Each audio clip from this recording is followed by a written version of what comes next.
Certainly, we were seeing that play out in the Commonwealth of Virginia. Oh, this. And you had the AG of Virginia on your show yesterday, and we're talking about bellwether states and Virginia in the next couple of weeks. We're going to see where the country is, and going to see where the Democrats fall out after, in a month or so. This guy Jay Jones, what he said in those text messages, unbelievable. Wants to put 2 bullets in the head of by the way, a guy that he knew, like a Republican, a fellow colleague in the state legislature, and then said, and I think his children should die. And then yesterday, it also came out that he expressed similar sentiments about the police, saying, well, they won't act better until a few of them die. Oh, my gosh. This is and so it is obvious to me that this person is clinically unhinged, and he harbors a serious, nefarious, violent streak. And if Democrats are serious about political violence in this country, they claim to be, although I have my doubts. You know what's interesting? After the tragic killing of the Speaker of the Minnesota House, the United States House of Representatives convened and did a resolution against political violence. It was unanimous.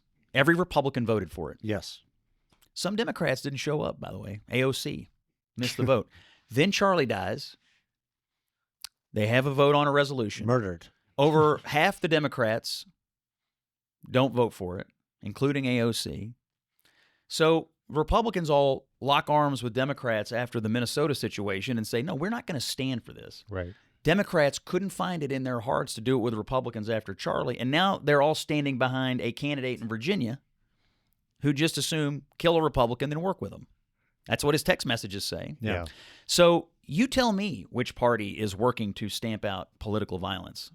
I think we all know the answer. Yeah. It's pretty bizarre and sad and disgusting all at the same time. It is horrific. I mean, just even what has happened since Charlie's assassination, just the leaning in of the left to just in total lunacy. Well, and the language and the attitude has driven these people to assault these ICE agents all over the country. The sniper that climbed up on the building in Dallas.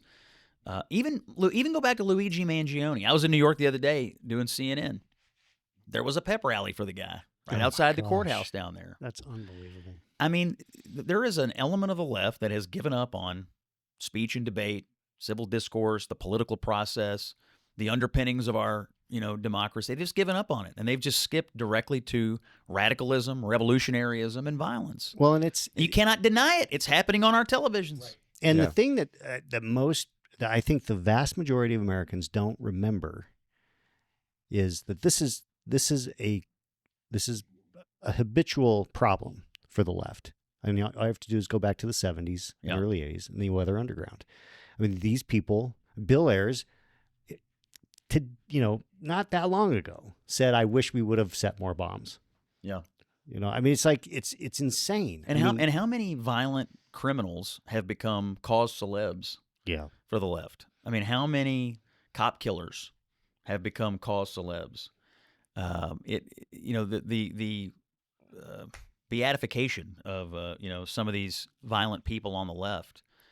I don't know. They like to make a big deal about both sidesing this. Yeah. And I don't see it, truthfully. And look, I don't want anybody on the right to engage in violence. I want them to follow Charlie's example. Yep. Just engage in more speech. Just engage in more debate. Words, not weapons. Yeah. Well, I was having this conversation with somebody the other day. Could you imagine if somebody on the hard left, if something like what happened to Charlie happened to them? Oh, the violence in the streets that would occur. Can you imagine versus the prayer vigils and candle lighting? Yeah. Can you imagine if the roles were reversed in Virginia and it were the Republican candidate who had sent these text messages? We would be in 24/7 cable coverage.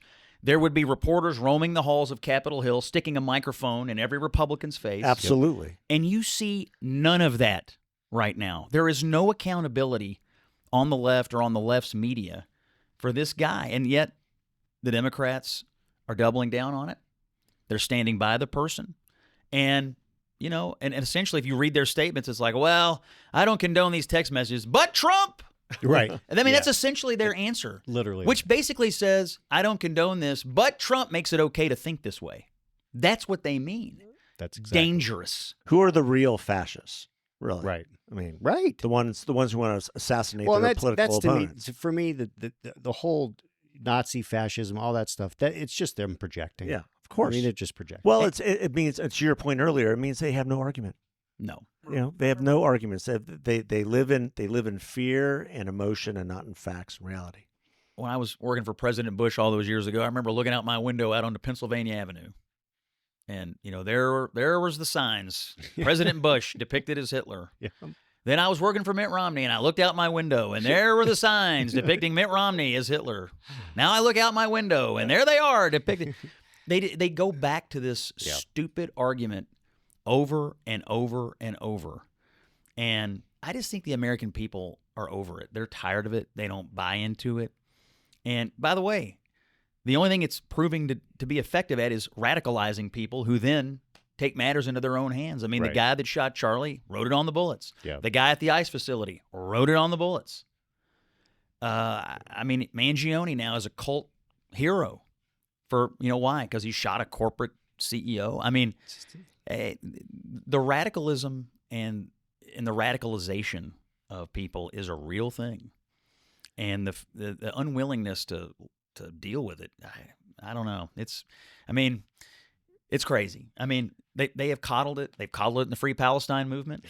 I mean, let's be honest. Yeah. You had Free Palestine people. They literally burned alive little old Jewish ladies in Colorado. They tried to set the governor's mansion in Pennsylvania on fire while the Jewish governor and his family slept inside. Right. They're a domestic terrorist organization. Yeah, of course. Yeah. And yet, we look the other way on it.